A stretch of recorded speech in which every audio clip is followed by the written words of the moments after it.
Today we're going to talk about resilience. I was recently in a session with one of my mentors and coaches, Joe Stump, and he started the session off by asking, are you resilient? And then asked to go back and think of a time when you were resilient to try to create some context to build some strength and some power around that. Resilience, the ability to withstand or recover from difficulties. Resilience is also toughness. And in today's real estate market, or even if you're not a realtor and you're just dealing with the uncertainties and complexities in our economy and what's next, resilience is one of those traits, one of those attributes that is ever so important.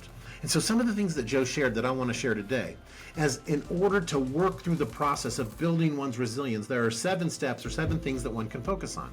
First, know thyself, then grow thyself. Awareness is first before one can grow. Awareness of my strengths, my weaknesses, my interests, my opportunities, the dangers that surround me. And so an awareness and knowing thyself is an important first step to being able to grow. Second, thoughts shape, then reality is made.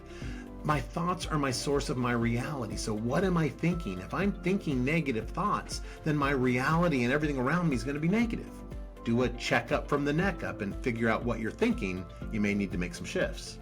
Third, believe, then be. My beliefs shape my identity, my sense of community, my feeling of well-being, and it shapes my worldview. So what do you believe? What do I believe? Because that determines the way I'm going to look at the world, and it will also be a springboard to growth and moving forward. Fall, then rise and repeat. So just go forth, take action, and then pivot or shift or adapt or adjust. But too often we don't take action because we're worried about the fall. But most great success stories are based on a fall and then rising up from that and learning what it is to win and then repeating that over and again.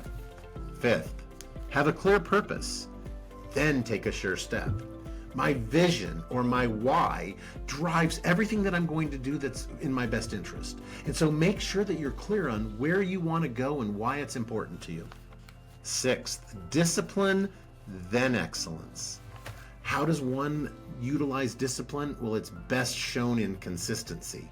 It's not being the best at something, but it's doing it day in or day out or week in and week out or whatever the cadence is. And developing that consistency, excellence will come. And then finally, values guide, and then my actions flow. What are your core values? What are mine? And from those core values, we'll determine what actions I'm willing to take and what actions don't have interest to me. Why do we talk about these 7 steps? Well, what Joe said is when you think through these 7 things and make sure that your mind's on right and your emotions are in check and everything's set to go, you'll be a lot better able to recognize that time in your past when you were resilient. How did you feel once you took the time to recognize that point? For me, it was when I moved to Las Vegas and I was all alone. I came here to be with my uncle and his family to get a new start, and then he left a couple of months later.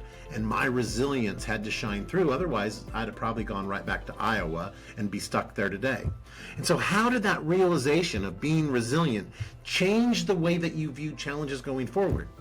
And what are the key actions or mindset shifts that you need to think about in order to move to the next level?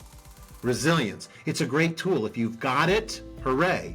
If you don't, consider practicing these 7 steps and answering these 3 questions. I think it'll get you on the way to a good path and a big 2024.